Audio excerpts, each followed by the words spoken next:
Actually worked, yes? What was the conversation like when you were with the facilitators? 2 or 3 volunteers, just to give me an idea of what that conversation was like. I've heard lots of stories, but I want to hear it from your point of view first. It gave close perspective so we can actually fight for our lives. Absolutely. So what was that like for you personally? Will you mind sharing? Yeah, it helped me stick all of my aspirations. Whereas I was just thinking about them. Awesome. So you saw everything as kind of related to a whole, like a bigger picture. Yeah. Awesome. I appreciate that. Give me a hand. Thank you. Any other thoughts? Cool. Okay, 1 and then 2. Well, I was saying this to my group earlier, and they all probably think I'm like so corny, but I was just so excited to be sitting there. Like, all of us were just sitting there talking about all the things that we wanted to do for others and how we wanted to like make a difference in other people's lives. And I'm sure that we can drive a picture like that, but it was just such like an awesome moment where you just realize that that's really what everyone wants. Like, everyone wants the best for people, and like sometimes we like lose that in translation of all the competition in college and with like I guess college culture. But it was really like one person said like it really restored my faith in humanity. So it was like a really cool experience here. Well, at least for the 80 of us in here, right? See, because what's going to happen an hour from now, you're going to be away from this awesome group of people, and you're going to have some other experience. You know, humanity sucks!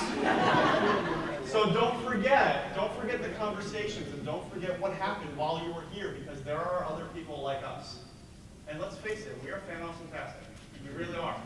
You know, I'm going to keep pushing that word. I'm going to start something. I tried a couple years ago to use the word jerk face to bring that back. I couldn't get that. Maybe it's because it's negative, so now I'm going with fantastic. All right? Say it with me. All right? Because it's not just awesome, it's not just fantastic. But each and every one of you, because of what you bring and what you offer this group, you know, I believe we're going to do some great things. And it's really cool, so thank you for sharing that. You know, we are here for other people. Even though I believe every single one of you is selfish. You are selfish, selfish, selfish. If you weren't, you wouldn't do those things because they wouldn't make you feel happy.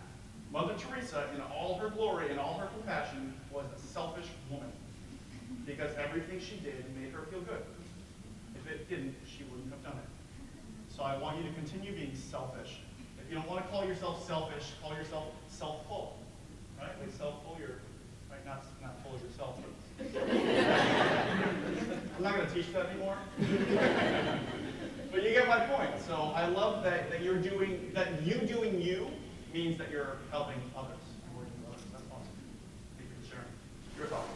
It was just really cool to see everybody else's perspective. Like we're all here, like different majors, like different grades, different ages, and all that. But we're all saying we're trying to learn different things, we're all trying to grow and develop. But we're all still like in the same boat. We're all here to become better, and it's kind of cool to talk about that. We're with our facilitator doing like a temple, and kind of has gone through the temple process and then got a job and worked his way up and different things. But it's kind of cool to see like the end result, kind of like not the end result, but like what you guys look forward to long term and all that.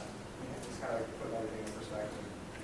And perspective is huge. I mean, I think that's the biggest thing. Everyone has their own perspective. There could be a car accident outside this window, and all 80 of us can have a completely different perspective and even perception about the two of those things. So I appreciate thanks for sharing. Anybody else? This is your floor. I'm a very patient man.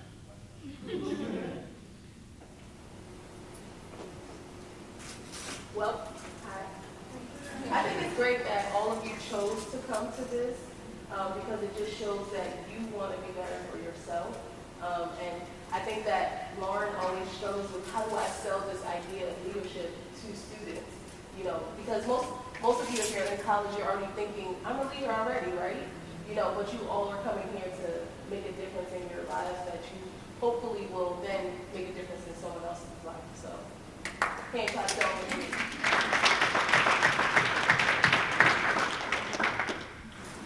Well, also just being from the viewer side and seeing how it changed or how people got their aha moments at their time.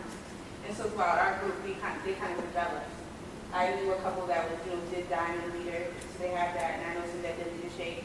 Then the other ones that were getting their moments, having their moments within the class, within the setting, in the small setting. So it was great to see how we started out from the beginning of at 3 o'clock, so how we, at 3 o'clock when we started out when we first got there to the end. So it was kind of great that we kind of developed, we were able to pick these pieces apart and kind of question each other and kind of open each other's eyes. And by the end, everybody knew everyone's vision and where we needed to work on it and where we were headed, what direction we were headed. So it's kind of like a inclusive, like a team. Like they became a little team at the end. It was great to see that. How many of you were in TIFF group?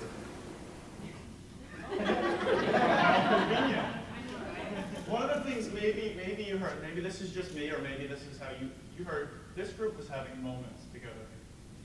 Did any other group have moments? I just want to point that out that they also had not just conversation but moments. Right? How many of you experienced one of those aha moments during the facilitated group? How many of you experienced one of those emotional oh crap moments? How many of you experienced like an emotional roller coaster and you were high at some points, you were low at other points, maybe there was some crying going on, and because you had a chance to finally be in a safe place and have this dialogue that maybe for the first time you've never had before. Because usually people say, go to college, get your degree, and you get a great job. But they never, that's why I started doing what I do. I got into college with the question, what am I going to do with my life? I went through 4 years of higher education and I graduated with the college question, what am I going to do with my life? Why didn't I have that answer? Isn't that the #1 job of colleges and universities? It should be to answer that question. It's not how to get the best job, but it's What should you be doing? What do you want to be doing? What's most important to you in your life? See, there's a study done. We're going totally off PowerPoint and slides right now, but there's a study done every single year. UCLA does a study. What's UCLA? University of California, Los Angeles. So big institution. They do a study every single year, and they ask questions to all incoming students. It's called the freshman survey. And they ask, what's important to you? What do you want to gain from your experience? Hundreds of questions. And they found out through one of their questions is what's most important to you kind of in your life. Up until 2008, the number one answer was to be able to raise a family. Number one answer. That's what people want out of life. What happened in 2008? Recession, right? Economy went shit all over us. So what happened is the number two answer became the number one. I know Lauren's like, we hired this guy.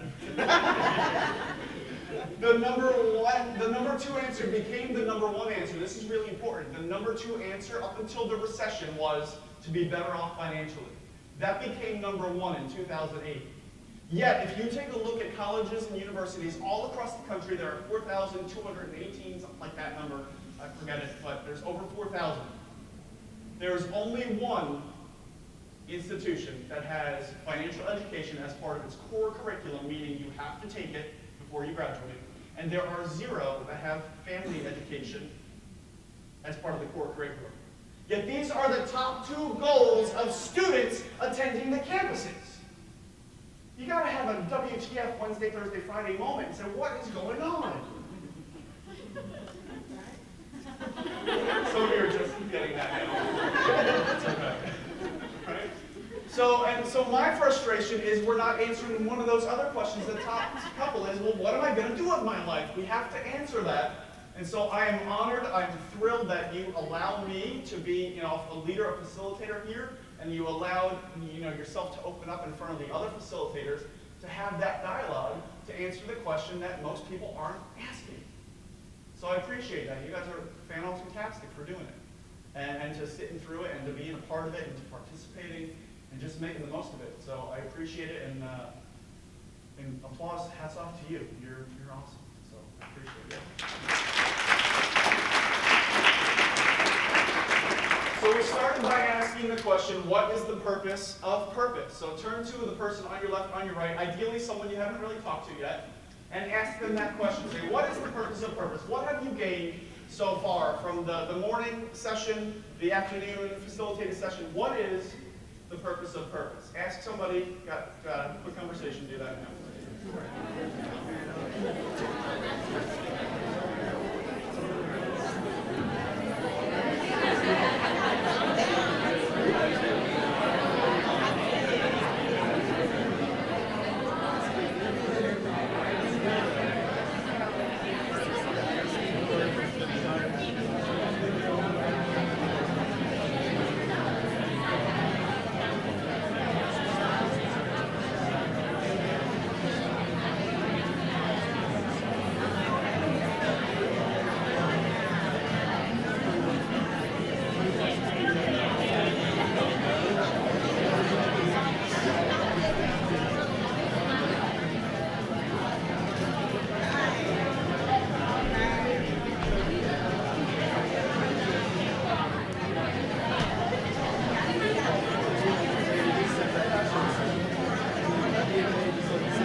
That we've been asking all day long. I'm going to do a core purpose statement walkthrough with you. We will literally take each step along the way, intentionally, on purpose, with each other. It's going to be a very personal experience. It's going to be for you.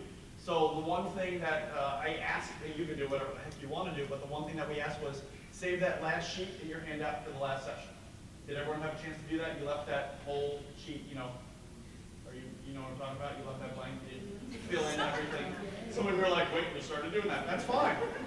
Because what I want to do now is I want to give you the time to get really intentional about what that means so that you can apply whatever your reason for figuring out your purpose is to the important things that you do in your life. So we're going to start here. It's my purpose is to follow my vision for ... in my role as ...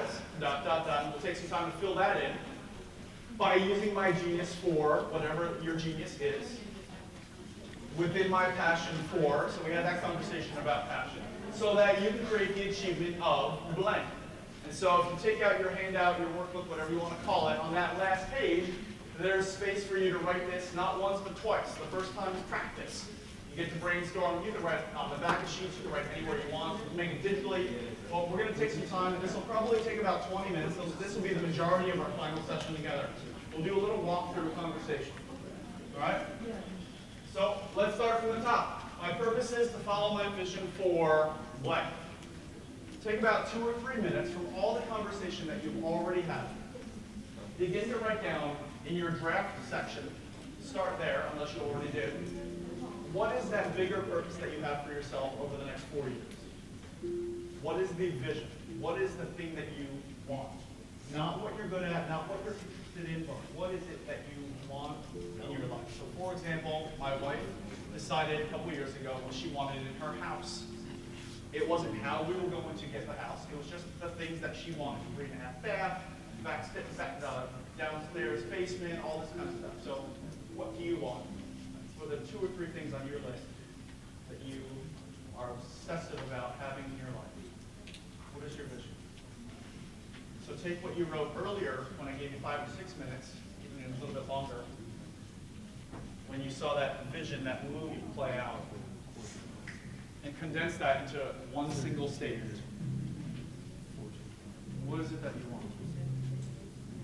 You can go back to those notes and simplify it for yourself.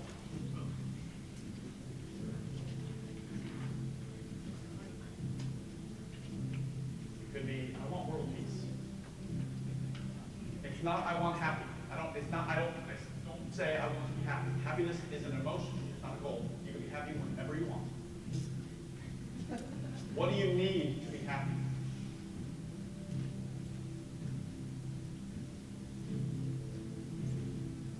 What do you want over the next couple of years that will make you feel happy every single day?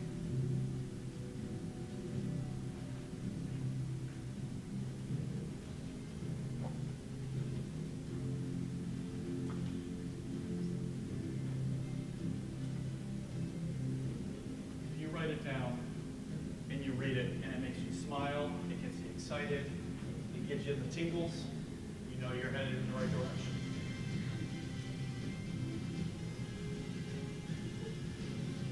What do you really want just over the next 4 years? So let's look back. It's October 5th, 2017. Think about how old you'll be. What is it that you want?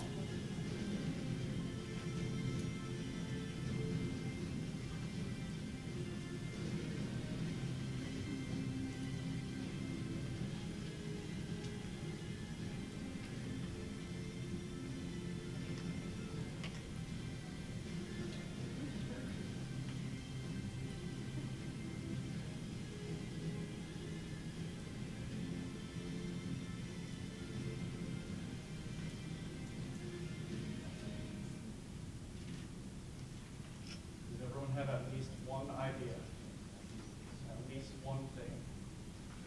Start small. Martin Luther King Jr. woke up one day and said, I have a dream. He didn't say, I have a plan. He just had an idea. My suggestion is just start with an idea. Let it grow as a seed. The more you think about it, the bigger that seed will grow, the faster it will grow. Give it sunlight, give it water, give it what it needs, give it thought.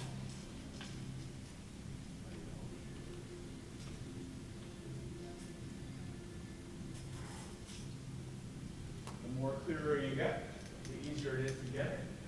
So after you fill in that draft section, you can always come back and fill it in for real on the bottom. But at least start with a draft. You may rewrite this over and over and over for the next 5 years, and that is totally awesome.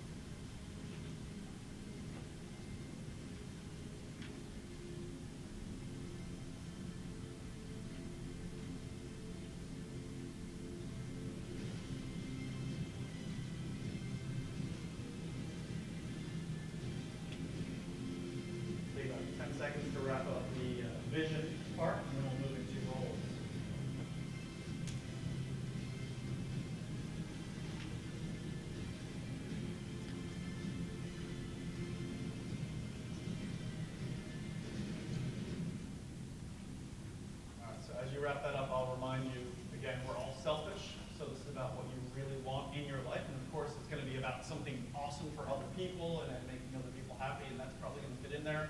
But let's remember that this leadership conference is about self-awareness. It's about being more aware about who you are and what you really want. So the second part is in your role as blank.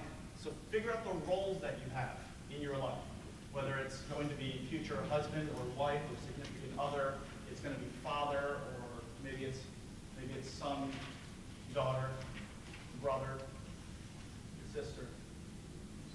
Maybe you're going to be a business partner, an entrepreneur, maybe it's a nurse, maybe it's janitor, maybe it's teacher.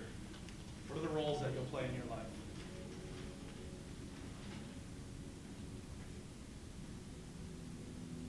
Educator, facilitator, fun administrator. I do that. The administrator of fun. It's a good title.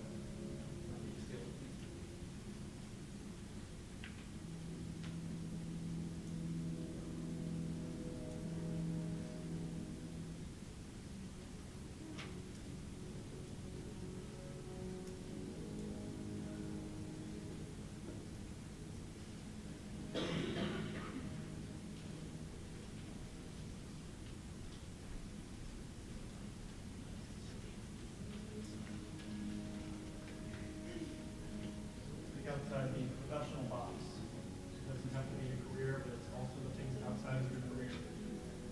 Think what roles you play in your personal life. And make the titles fun. The more exciting they are, the more likely you are to follow through on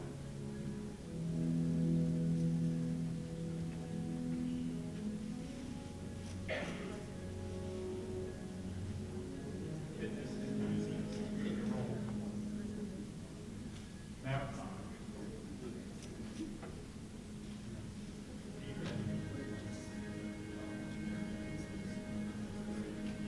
Spiritual guide. Vermont. Learner. Professor.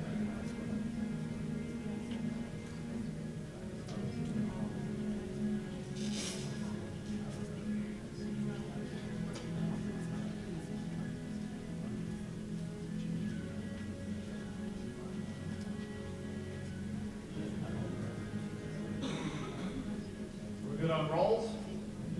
Feel comfortable. You've got a couple important roles that you're going to be playing in your life. These things excite you. They get you ready for the future. You ready to keep going? Say, oh yeah. Oh yeah. All right. The next piece is by using your Genius 4. So this was about the question, what am I good at? So what can I be better at than most people? So if you write down something that you know the whole world is really good at, then it is not your genius. You need to get a little bit more specific. So what is your genius? Write down 2 or 3 things. And if you don't know, that's totally fine. You're just getting started. What can you be really good at if you put yourself to it?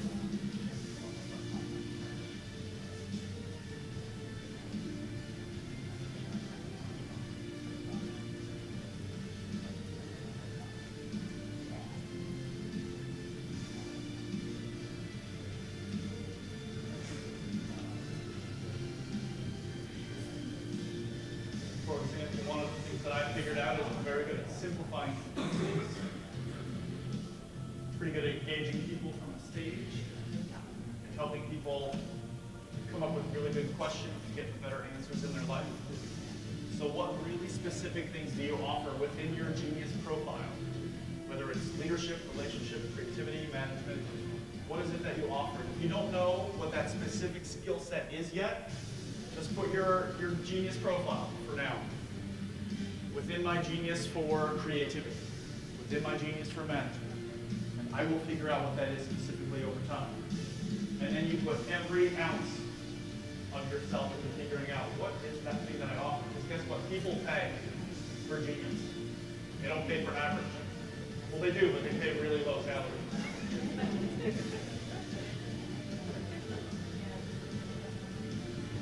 How many quarterbacks are there in the NFL? How many of them are starters? They actually get paid to start the game. Sit on the bench the entire season. pay for genius.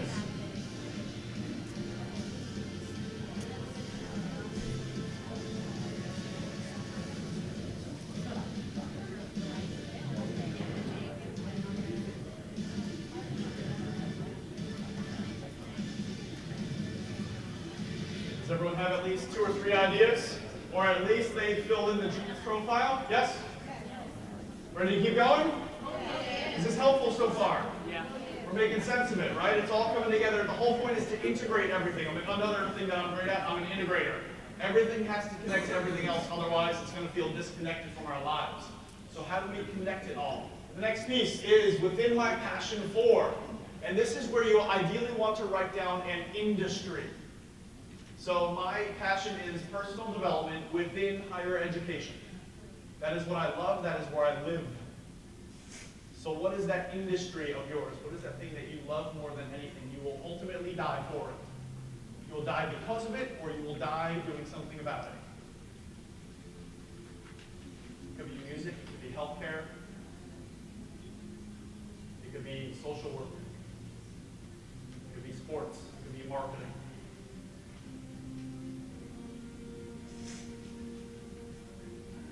What is it that you love, or what is it that you hate that you really desperately want to fix?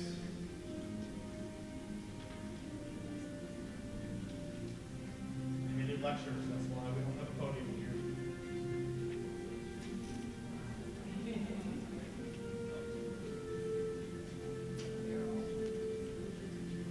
It's true.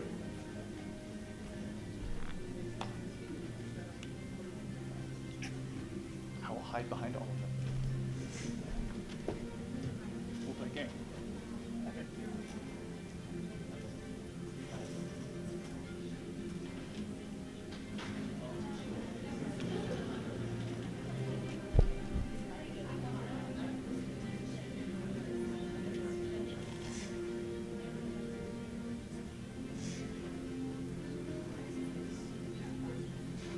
What is it that wakes you up in the morning? What is it that keeps you up at night? Martin Luther King Jr. Martin Luther King Jr.'s passion was what? What was he more interested in than anything else? Equality.